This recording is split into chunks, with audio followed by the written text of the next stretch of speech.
गाड़ी बुला रही है, सीटी बजा रही है, चलना ही जिंदगी है, चलती ही जा रही है। गाड़ी बुला रही है, सीटी बजा रही है, चलना ही जिंदगी है, चलती ही जा रही है।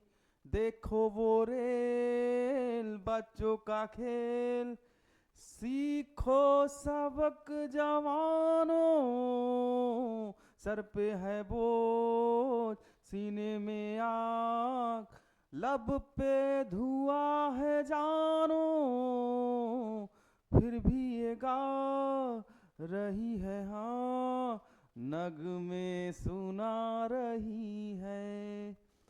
गाड़ी बुला रही है, सीटी बजा रही है। हेलो प्यारे दोस्तों, एनकेएस लर्निंग कैंपस में आप सभी का स्वागत है। जैसा कि आपको मैंने एंजॉय मनोरंजन करा दिया, आज हम लोग जॉन मिल्टन पढ़ने वाले हैं। जॉन मिल्टन पढ़ने वाले हैं तो जॉन मिल्टन के बारे में कुछ बातें आपको हम बताते हैं। देखिए, जॉन मिल्टन आप जाने ये कैसे पोएट थे। पहली बात तो आप इनके बारे में कुछ जानकारियां यहां से कुछ जाने, हम आपको बताने का प्रयास। जॉन मिल्टन के बारे में आज हम जिस महान शख्स के बारे में चर्चा करने वाले हैं, जो अपने वसूलों को पक्का था, जो अपने समय में जो बात ठान लेता था वो करता था, कभी वो पीछे हटने वाला व्यक्ति नहीं था। आज के युवा जैसे पीछे हट जाते हैं अपने बातों से, लेकिन ये जो ठान लिया था वो करता था। इसका नाम क्या है आप जान लीजिए, इसका नाम जॉन मिल्टन है। इसका जन्म 1608 में हुआ था और इसकी मृत्यु 1674 में हुई थी। याद रखें, इसका जन्म कब हुआ था? 1608 में हुआ था और 1674 में इसकी मौत हो गई थी, याद रखना है। और ये बंदा, एक बात याद रखें इसके बारे में, ये जो देख रहे हैं आप चेहरा ना, इस बंदे को एक प्रकार से प्यूरिटनिज्म कहा जाता है। कहीं ना कहीं धर्म का तो विपक्ष लेता था, लेकिन नकली या दिखावटी जो धर्म को फॉलो करने वाले हैं उस पे ये विरोध भी करता था और ज्यादातर राजतंत्रों पे विरोध करता था। याद रखेंगे इस बात को, तो याद रखेंगे ये डेट इसकी कंसीडर रख लीजिए। इसका जन्म 9 दिसंबर 1608 को हो गया था। कहाँ? इंग्लैंड में। याद रखेंगे कहाँ हुआ था इसका जन्म? 9 दिसंबर 1608 को हुआ था। और इसने जीवन काल इसका कब तक चलता था? 8 नवंबर 1674 तक ये अपनी जिंदगी को गुजारा था। कहाँ भाई? अपने देश में। समझ गए? इसको क्या कहा जाता है? इसको प्यूरिटन पोएट कहा जाता है। ये एक टर्म है बाबू, इसको बताएंगे, मोमेंट है। प्यूरिटन पोएट कहा जाता है। अगर ज्यादा और कुछ बोलोगे तो क्या बोलोगे इसको? बिलेटेड एलिजाबेथन पोएट, मतलब जो एलिजाबेथन खत्म होने के कगार पे थी उस समय को लेकर के बोला जाता है। ये उस समय का बिलोंग करता था ये पोएट। इसका नाम क्या था? John Milton. ये इसको प्यूरिटन पोएट कहा जाता है, इसको बिलेटेड एलिजाबेथन पोएट कहा जाता है। तो याद रखेंगे सब लोग जितने भी हैं। तो अब कुछ बायोग्राफी पे चर्चा कर लेते हैं, फैक्ट पहले बाद में पढ़ाऊंगा। भाई, जॉन मिल्टन का जन्म 9 दिसंबर 1608 में हुआ था। और कहां हुआ था? लंदन में हुआ था। और लंदन कहां? इंग्लैंड। समझ गए? जॉन मिल्टन का जन्म 9 दिसंबर 1608 लंदन में हुआ था। लंदन, और कहां लंदन पड़ता है? इंग्लैंड में। और ये किसके बेटे थे भाई? ये अपने सीनियर जॉन मिल्टन, मतलब इनके पिता का भी नाम जॉन मिल्टन ही था। उनके आगे बोलोगे क्या? Senior John Milton. और इनकी माँ का नाम था सहारा मिल्टन। ये दोनों के मतलब ये इनके माता पिता हैं, इनके ये पुत्र थे। समझ गए? अगर बायोग्राफी पढ़ोगे तो बहुत कुछ जानकारियां मिलेगी। मैं तो फैक्ट पढ़ाने वाला हूं, ज्यादा जानकारियां मैं बायोग्राफी पे नहीं दूंगा क्योंकि पेपर नजदीक है, इसलिए ज्यादा जानकारी नहीं दे पाऊंगा। तो भाई, जॉन मिल्टन का जन्म जान गए। ये सीनियर जॉन मिल्टन, सारा मिल्टन के क्या थे? क्या थे भाई? ये पुत्र थे। समझ गए? फिर से याद रहे, जॉन मिल्टन किसके बेटे थे? सीनियर जॉन मिल्टन सारा जॉन मिल्टन के पितृ ओ पुत्र थे, याद रखना है पहली बात। ये कैसे कवि थे भाई? ये एक इंग्लिश पोएट थे। ये लैटिन भी लिखने में बहुत ही माहिर थे, याद समझिएगा। लेकिन इन्होंने अपने वर्क को कैसे लिखा भाई? English poet. अपना कैरियर इंग्लिश पोएट से स्टार्ट किया था। पहले लैटिन लिखा करते थे, लेकिन फेमस किससे हुए हैं?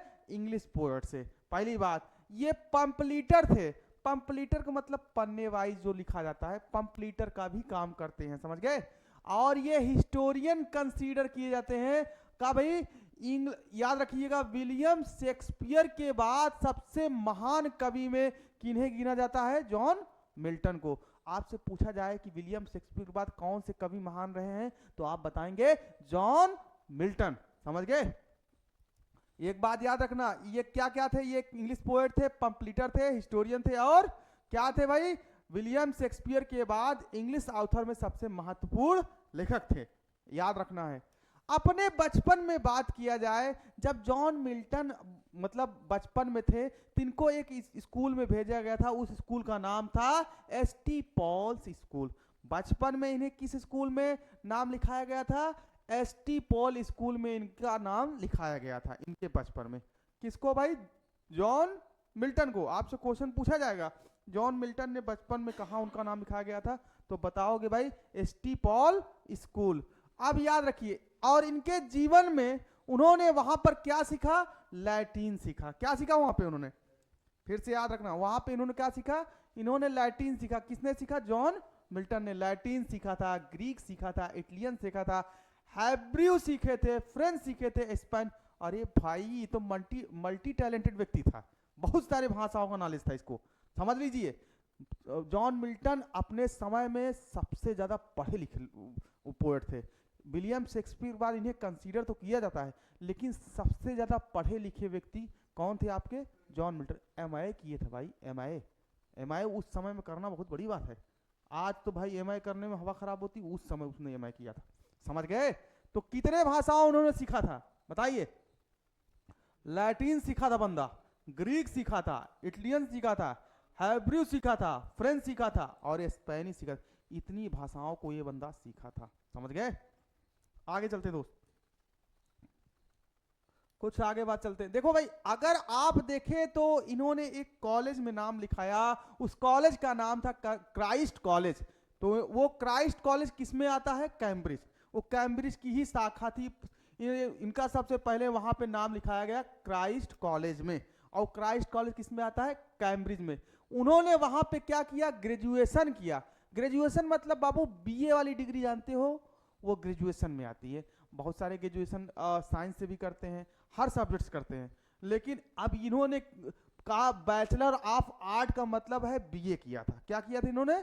बीए किया था। अब बीए कब किए थे भाई? 1629 में कैम्ब्रिज में किए थे। उस कॉलेज का नाम था क्राइस्ट कॉलेज, समझ गए। क्राइस्ट कॉलेज में इन्होंने अपना बीए 1629 में कर लिया था, समझ गए। और इनको कौन सी डिग्री मिली थी? बैचलर ऑफ आर्ट्स की डिग्री मिली थी, मतलब बीए की डिग्री। जो आज के समय में बीए की डिग्री की वैल्यू नहीं थी, ये उस समय बीए किए थे, समझ गए, याद रखना है। फिर उसके बाद इन्होंने 1632 में इन्होंने एमए भी किया था। मास्टर ऑफ आर्ट्स क्या बोलते हैं? एमए को बोला जाता है। अब बताओ, बंदा 16वीं शताब्दी में, 17वीं या 16वीं शताब्दी में इसने एमए किया था, बीए किया था। बहुत पढ़ा लिखा मान नहीं होगा, जहां शेक्सपियर का कोई पढ़ाई लिखाई का पता ही नहीं चलता, और लेकिन ये बंदा इतना पढ़ाई किया था। तो इसीलिए इनको सबसे पढ़ा लिखा पोएट माना जाता है। किसको? मिल्टन को, समझ गए। तो एक बात याद रखना, आपसे क्वेश्चन पूछेगा तो बताओ मिल्टन कब ग्रेजुएशन किए थे? तो बोलोगे 1629 में। कहां से किए थे? क्राइस्ट कॉलेज से किए थे। वो स्कूल किस में पढ़ता है? कैम्ब्रिज में पढ़ता है, समझ गए। आपसे पूछा जाए कि मिल्टन एमए कब किए थे, तो क्या बताओगे? 1632। 1632 में एमए किए थे, और मास्टर ऑफ आर्ट्स मतलब इंग्लिश था, इंग्लिश से किए होंगे, ये गारंटी है। चलो आगे चलते हैं दोस्त। अब कुछ बात देखिए, 7 साल उन्होंने अपना समय कहां खर्च किया था? कैम्ब्रिज में। मतलब 7 साल अध्ययन कहां किए थे? कैम्ब्रिज में किया था। लगभग 1625 से लेकर 1632 के बीच में उन्होंने कैम्ब्रिज में पढ़ाई की थी। किसने भाई? मिल्टन बाबा, जॉन मिल्टन बाबा ने क्या किया था, 1625 से लेके 1632 तक अपनी पढ़ाई किया था। कहाँ भाई, कैम्ब्रिज में। और याद रखिएगा, were crucial in his intellectual formation and before he left he had been recognized by his fellow student tutor as a nascent poet। अब मेरी बात को समझे, जब ये यूनिवर्सिटी में पढ़ते थे कैम्ब्रिज में ना, तो इनको बहुत लोग चिढ़ाते थे और ये बहुत तेज थे, समझ रहे हो। अपने समय में बाल बहुत लंबे लंबे रखते थे, समझ गए। लेडी ऑफ क्राइस्ट भी बोला गया इसी कैम्ब्रिज में ही, जब ग्रेजुएशन कर रहे थे इनको बोला गया इनको लड़की लगता है, ऐसा कुछ चिढ़ाया गया था, तो बड़ा धक्का पहुंचा था इनको, समझ गए। और लेकिन याद रखें, कुछ इनके जो फेलो स्टूडेंट थे, दोस्त यार थे, इन्हें नवजात कवि, मतलब जो प्रारंभिक कवि होता है ना, वो कवि करके चिढ़ाया करते थे। इनको पहचान मिली कि भाई देखो छोटका कवि आ रहा है, ऐसा करके इनको चिढ़ाया जा रहा था। लेकिन उनको बेचारों, उनको पगलों को पता नहीं था कि सबसे बड़ा कवि बनने जा रहा है ये बंदा। तो हर कोई को एक ना एक दिन चिढ़ाया जाता है, उसकी खराब स्थितियां आती हैं, लेकिन अगर उसने अपनी लाइफ में मेहनत किया है, जब वो मकाम में पहुंच जाता है, तो उसको उसकी हमेशा अच्छाइयाँ गिनी जाती हैं, खराबियाँ नहीं गिनी जाती। तो ऐसे हमारे मिल्टन जी भी जब एक्सपीरियंस करते थे और लिखने का वर्क करते थे, तो लोग उनका मजाक बनाते थे। तो यही बोला जा रहा था, जब वो कैम्ब्रिज लाइफ में थे, जब वो कैम्ब्रिज में पढ़ रहे थे, तो जब कोई वर्क लिखते थे तो उनके दोस्त यार उनको चिढ़ाते थे कि देखो नवजात कवि जा रहा है। तो समझ रहे हो, एक बात याद रखना। अब आगे क्राइस्ट, अब मेरी बात को समझे। जब वो क्राइस्ट में थे, जब मिल्टन क्राइस्ट में थे, तो उन्हें क्या कहते थे, लेडी ऑफ क्राइस्ट बोलते थे। जब मिल्टन कैम्ब्रिज में पढ़ रहे थे तो इनको क्या बोला गया भाई, लेडी ऑफ क्राइस्ट। अब आपके मुद्दा बनता है, सर इनको क्राइस्ट काहे बोला जाता है, लेडी ऑफ क्राइस्ट। इनको इसलिए बोला जाता है कि जब ये कैम्ब्रिज में पढ़ रहे थे, अपने बाल बड़े लंबे लंबे रखे थे, बड़े ही फैशनसी टाइप के थे भाई जॉन मिल्टन, लेकिन फिर भी इनका मजाक लोग बनाते थे। तो ये बाल लंबे रखते थे, इसलिए इनको लेडी ऑफ क्राइस्ट बोला जाता है, समझ गए। लेकिन जबकि देखा जाए, कुछ उनके उपाधियों का भी कारण है, लेकिन निश्चित रूप से यह कल्पना है कि मिल्टन की जो प्रस्तुति थी वो कैसी दिखती थी, एक स्त्रियों जैसी दिखती थी। फेमिनिन मतलब स्त्रियों जैसी दिखती थी, और बहुत उनकी दिखावटीपन में स्त्रियों की तरह एकदम लड़कियों जैसा दिखते थे, लोग चिढ़ाते थे, मामला है। अब बात किया जाए मिल्टन के जीवन में, जब वो कैम्ब्रिज लाइफ जीने के बाद उन्होंने शादी की, उन्होंने शादी की। वैसे तो टोटल इनकी शादी 3 थी हुई है। कितनी शादी हुई इनकी, 3 शादी हुई। पहली वाइफ इनकी थी मैरी पावेल। इनकी पहली वाइफ का क्या नाम था, मैरी पावेल। ये लगभग 1642 में इनका जन्म हुआ था, 1652 तक जी थी, समझ रहे हो। 1642 में जन्म हुआ और 1652 तक इनका जीवन काल रहा। मैरी पावेल हो सकता है, हो सकता है, ध्यान नहीं है तो चलो, हो सकता है तो जान लीजिए। पहली बीवी का नाम था मैरी पावेल, दूसरी बीवी का नाम था कैथरीन वुडॉक, हो सकता है, मैं ध्यान नहीं है, पढ़ा नहीं उसको। तो इनकी टोटल कितनी वाइफें थी, 3 थी। पहली का नाम क्या था, मैरी पावेल। ये पूछेगा भी नहीं, ये आपके कभी पेपर में पूछा नहीं है डेट वेट, तो आप मिल्टन को पढ़ रहे हैं, मिल्टन पे ही फोकस करना है आप, समझ गए। अब मेरी बात समझिएगा, ओके ओके भाई, चलो। तो भाई मिल्टन की कितनी पत्नियां थी, 3। पहली थी मैरी पावेल, दूसरी थी कैथरीन वुडॉक, तीसरी थी एलिजाबेथ मैनसुल। याद रखना, याद रखना है, इस बात को ध्यान रखना है, ये क्वेश्चन पेपर में बन सकता है, चाहे तो आप इसको याद रखेंगे। पहली बात याद रखना, ये इनको बहुत ही जल्दी छोड़ चली गई थी, ये वाली पत्नी बहुत जल्दी छोड़ गई थी। तो जब ये छोड़ के चली गई तो मिल्टन बड़े निराश हुए थे। इन्होंने बहुत सारे पंपलेट लिखे कि अब मुझे डाइवोर्स चाहिए, ये नहीं आ रही है। तो अब भाई भगवान जाने, उस समय वहाँ समय के राजा इन पे विरोध करता था कि भाई चली गई, उसकी इच्छा है, तुम उस पर क्या बहस करोगे, तो हो गया। फिर इनकी जो ये वाइफ थी कैथरीन वुडॉक, ये ज़्यादा दिन जी नहीं थी, इनकी मौत हो गई थी। लेकिन तीसरी वाइफ के साथ इनका रिश्ता काफ़ी दिनों तक चलता है, समझ गए। अब देखिए, इनकी जो दूसरी पत्नी कैथरीन वुडॉक थी, वो 2 ही वर्ष बाद मर गई थी, जो मैंने बताया। कितने वर्ष बाद मर गई थी? 2 ही वर्ष बाद मर गई, मतलब इनके साथ 2 ही वर्ष तक उसका जीवन काल रहा। अब लिख लो चाहे भाई, इनकी जो दूसरी पत्नी कैथरीन वुडॉक थी, वो शादी के 2 ही साल बाद उसकी मौत हो गई, लेकिन जब वो एक बच्चे को जन्म दे रही तभी उसकी मौत हुई थी। रीजन पूछ लेगा आपके कि जॉन मिल्टन की जो दूसरी पत्नी थी कैथरीन वुडॉक, उसकी मौत कैसी हुई, तो आप बताएंगे एक बच्चे को जन्म देते हुए उसकी मौत हो गई थी। समझ गए? मिल्टन दया से, या मिल्टन ने अपनी पत्नी वुडॉक की याद में बहुत सोनेट नंबर 23 लिखा है, याद रखें। आपसे पूछा जाएगा कि मिडो आई सॉ माय लेट स्पोंसेंट की बताइए ऐसी कौन सी सोनेट है जो वुडॉक, एलिजाबेथ वुडॉक को डेडिकेट करती है। तो ये पोएम याद रखना बाबू, चाहे मैं ध्यान दे रहा हूं, ये याद रखना है। ये वो सोनेट नंबर 23 है, समझ रहे हो? ये सोनेट किसको डेडिकेट की गई है? ये अपनी वाइफ को डेडिकेट किए हैं, उसका नाम क्या है? कैथरीन वुडॉक, उसी को डेडिकेट करके ये लिखा गया है। समझ गए?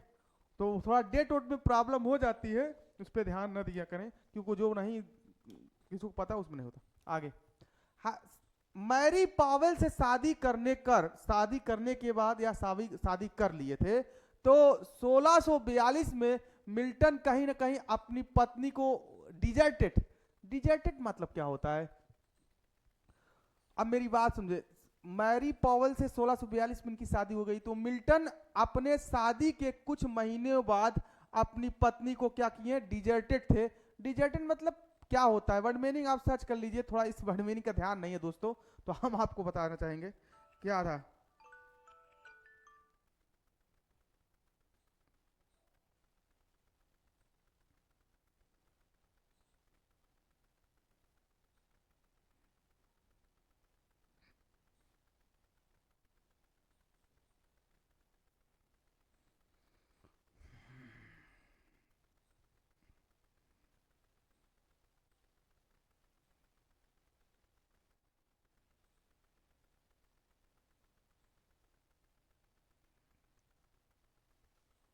हाँ, लीजिए फोन आ रहा है, तो अब मेरी बात समझने का प्रयास करें, क्या मतलब बोला गया है यहाँ पर। थोड़ी इसकी वर्ड मीनिंग कठिन थी। 1642 में मैरी पॉवेल से शादी करने के बाद मिल्टन अपने शादी के कुछ महीने बाद अब उनकी पत्नी उनको छोड़कर चली गई थी। उनकी पत्नी छोड़ के चली गई थी, उनकी पत्नी छोड़ के चली गई थी। उठा लीजिए फोन, उठा लीजिए, यहाँ कोचिंग।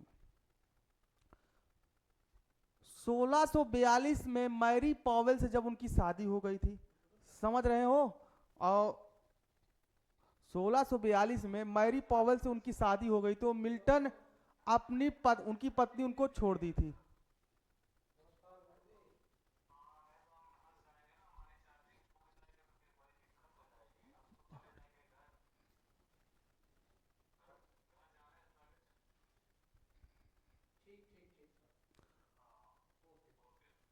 1642 में मैरी पॉवेल से जब शादी हो गई थी, तो मिल्टन क्या हुआ? अपनी पत्नी को, उनकी पत्नी उनको छोड़ दी थी, उनकी पत्नी उनको छोड़ दी थी, याद रखना है। 1642 में जब मिल्टन की शादी हुई थी, तो उनकी पत्नी कौन थी भाई? लास्ट कौन पत्नी? मैरी पॉवेल थी ना।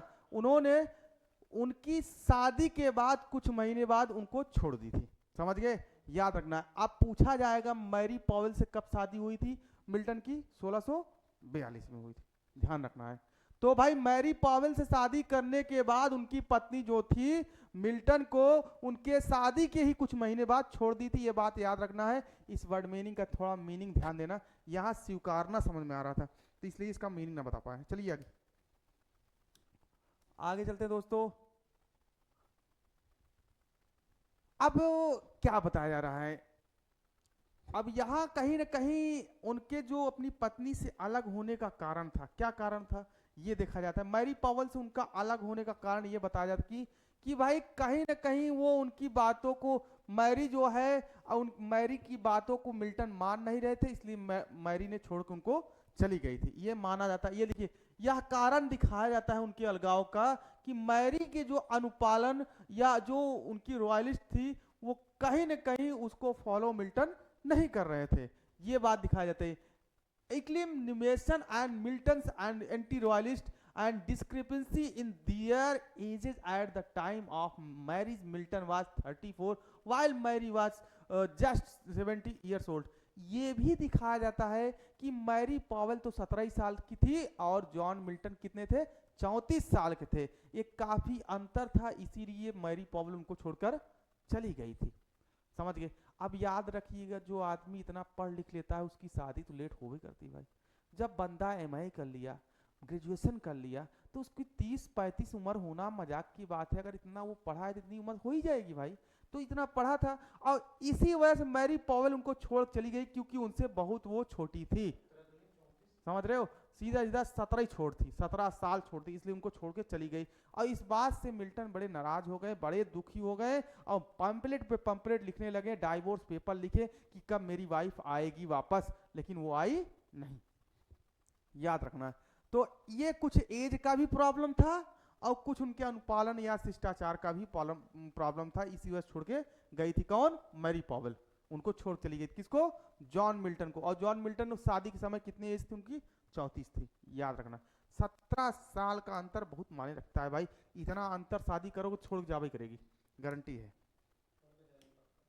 आप शादी करिए 1-2 साल का अंतर हो, इतना शादी अंतर नहीं किया।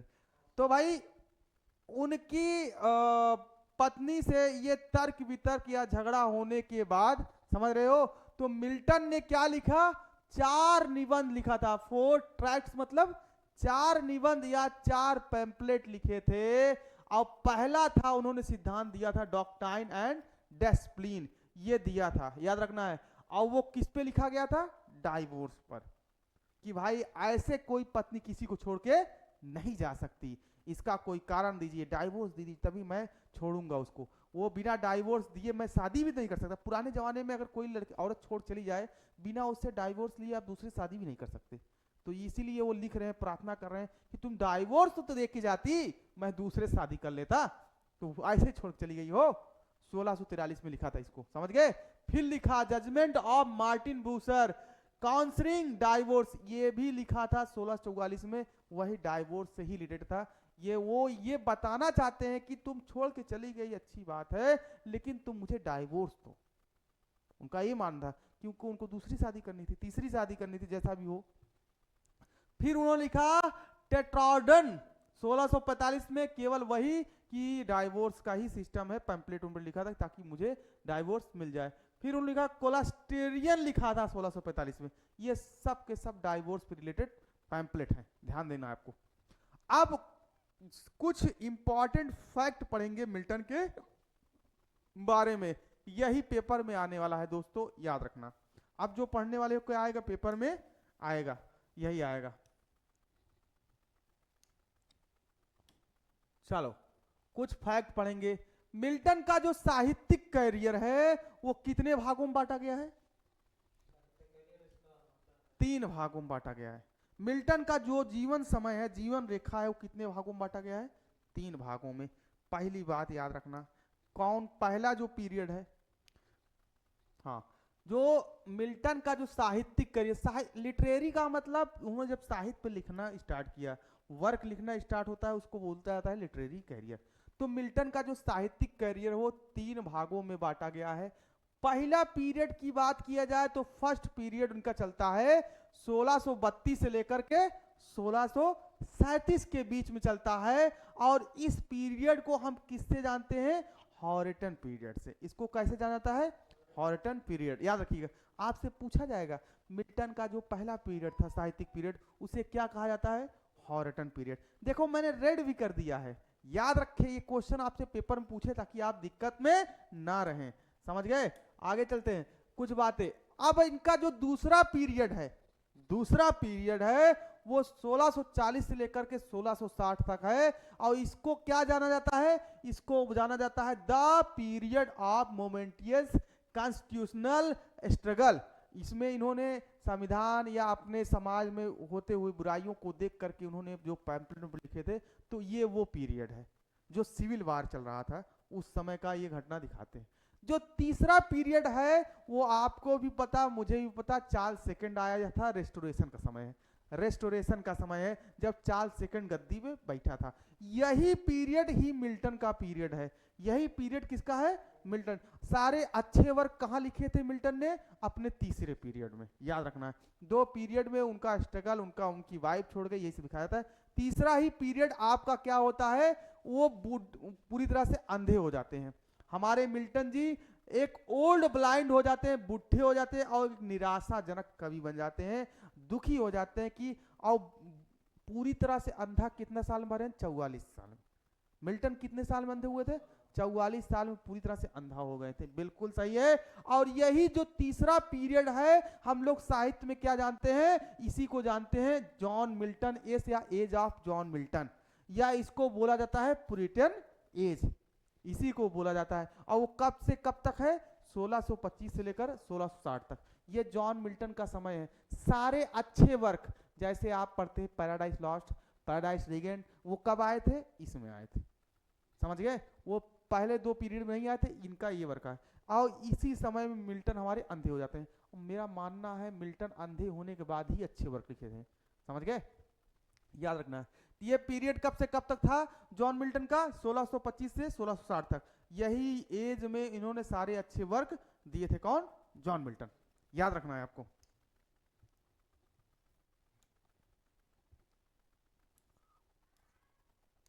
आप तीसरा पीरियड की बात किया जाए तो मैंने बता ही दिया कि भाई यही तीसरा पीरियड है, 1625 से 1608 तक। यही जॉन मिल्टन का पीरियड माना जाता है और इसको प्यूरिटन एज कहा जाता है। अब मिल्टन की बात किया जाए, मिल्टन एक प्यूरिटन था। प्यूरिटन, मिल्टन क्या था? एक प्यूरिटन था, बिल्कुल सही।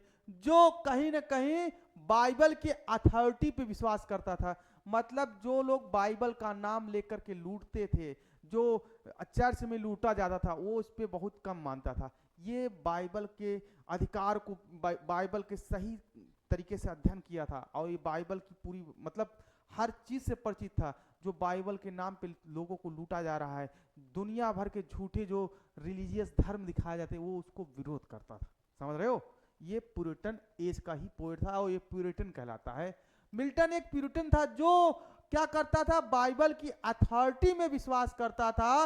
और लेकिन रिलीजियस इंस्टीट्यूशन, जैसे कि कुछ लोग होते हैं ना, जैसे कि मान लीजिए कि भाई लो यहाँ आओ चर्च संत बन जाओ, संतों का स्कूल बना है, यहाँ आओ क्रिश्चियन बन जाइए पंडित पढ़ के। इन सब चीजों का काहे वो विरोध करता था? क्योंकि वो जानता था इन सब में फेक पढ़ाया जाता है।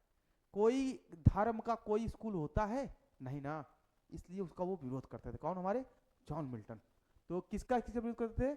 ये रिलीजियस इंस्टीट्यूशन का क्या करते थे? विरोध करते थे हमारे जॉन मिल्टन। और जहां तक देखा जाए तो इंग्लैंड के चर्च और मोनार्की का भी विरोध करते थे। इनका मानना था कि इंग्लैंड में कोई राजाशाही न रहे, लोग आजाद रहें, लोग स्वतंत्र रहें और अपना जीवन जिए इनका। लेकिन ये ऐसा नहीं हो सकता था। उस 16वीं 17वीं शताब्दी थी भाई, वहां पर राजशाही चलता था। इनका ये मानना था कि लोग अपनी जिंदगी जिए, कॉमनवेल्थ की जिए, ये भी याद रखिएगा। अब इन्होंने पैम्पलेट लिखे भड़काऊ टाइप के, ताकि यहां से राजशाही खत्म हो जाए और ये इंस्टीट्यूशन फालतू चीजें खत्म हो जाएं जो रिलीजियस के नाम पर लूट रही हैं जनता को, सब खत्म करने के लिए, समझ गए? और प्रेस के, अब यहां देखिए, और इन्होंने एक मंत्री का सपोर्ट किया था उस समय, ओलिवर क्रॉमवेल। ये बहुत फेमस है बाबू, याद रखना, इसका नाम याद रखना। ओलिवर क्रॉमवेल का इन्होंने सपोर्ट किया था। कौन? हमारे जॉन मिल्टन, समझ गए? और वो कहा भाई? इंग्लिश सिविल वार में जो सहयोग किया था, इंग्लिश सिविल वार में लड़ाई हुई थी, समझ रहे हो? जो आपस में जनता राजशाही में युद्ध जो होता है उसी को बोलते हैं सिविल वार, जो घरेलू युद्ध होता है, समझ गए? उसमें ओलिवर क्रॉमवेल का इन्होंने सहायता या सपोर्ट किया था। मिल्टन ने ऑफिशियल पब्लिकेशन को लिखा था क्रॉमवेल की गवर्नमेंट के लिए कि अब राजशाही की सरकार ना हो, ओलिवर क्रॉमवेल सबसे अच्छी सरकार चला सकता है, इसी को नियुक्त किया जाए। उनका मानना था कि हम लोग जो ये जो राजा लोग हैं ये पैदाशी चले आ रहे हैं, राजा बनते आ रहे हैं, इस तरीके का हमें नेता नहीं चाहिए। हम नेता अपने तरीके से चुन कर लेंगे। जो आज देखते हैं वोट देते हो ना, वोट देते हो, समझ रहे हो? वही सिस्टम लगाना चाहते थे। कौन? हमारे मिल्टन जी। लेकिन ऐसा संभव नहीं था उस समय। 1659 के अंत के नजदीक नजदीक मिल्टन को एक जेल में भेज दिया गया था। यही कारण था, काहे जेल में, क्योंकि उन्होंने ऐसा मुद्दा उठाया था। इनको जेल भेज दिया गया था क्योंकि इनका रोल कहीं ना कहीं चार्ल्स फर्स्ट को गिराने का था। चार्ल्स फर्स्ट कौन था? राजा था, आपको भी पता, मुझे पता। तो ये राजशाही से घृणा करवाई करते थे। तो चार्ल्स फर्स्ट को गिराने की वजह से चार्ल्स ने इनको जेल में भेजा दिया था। एंड राइज ऑफ कॉमनवेल्थ, इन्होंने कॉमनवेल्थ मतलब ऐसा देश, ऐसा राज्य जहां पर जनता वोट डाल सके, जनता अपने राजा को चुन सके, ये उसके लिए उसकी आग जो है गणतंत्र को उन्होंने आग निखार दी थी, लोगों के अंदर ला दी थी कि हमें वो राजा नहीं चाहिए जो चलते आ रहे हैं, कोई बन गया, हमें उस राजा को पसंद है, उस लीडर को पसंद है जो जिनको हम वोट देकर हम स्वयं बनाए। समझ रहे हो? ये वो चाहते थे, लेकिन ऐसा हो नहीं। मोनार्की दोबारा फिर से कब आ गई भाई? स्थापना हो गई 1660 में।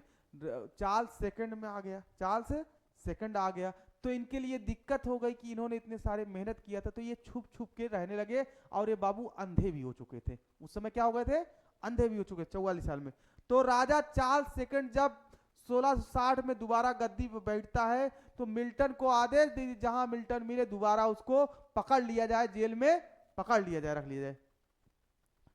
और फिर इन्होंने कुछ माफियाना लिखा था, माफी मांगा था राजाओं से। क्या किया था? माफी मांगा था। ये बातें लिखी थी कि मैं लंदन में जन्म लिया और एक ईमानदार फर्मी में मेरे पिता मुझे डेस्टाइन करते हैं, मतलब मुझे हमेशा अच्छे से हमारी जिंदगी या शिक्षा को पालन पोषण किए। मेरी यह इच्छा थी कि मैं मिल्टन के लिए भी कुछ करूं, मतलब इंग्लैंड के लिए कुछ करूं। तो दोस्तों इतने पे रहने देते हैं, अब बाकी सब कल पढ़ेंगे, बहुत हो गया, तो इतने पे रहने देते हैं। फिर आपको इस पे दोबारा रिवीजन रिपीट करवा दूंगा। तो नमस्ते, सत श्री अकाल, जय हिंद।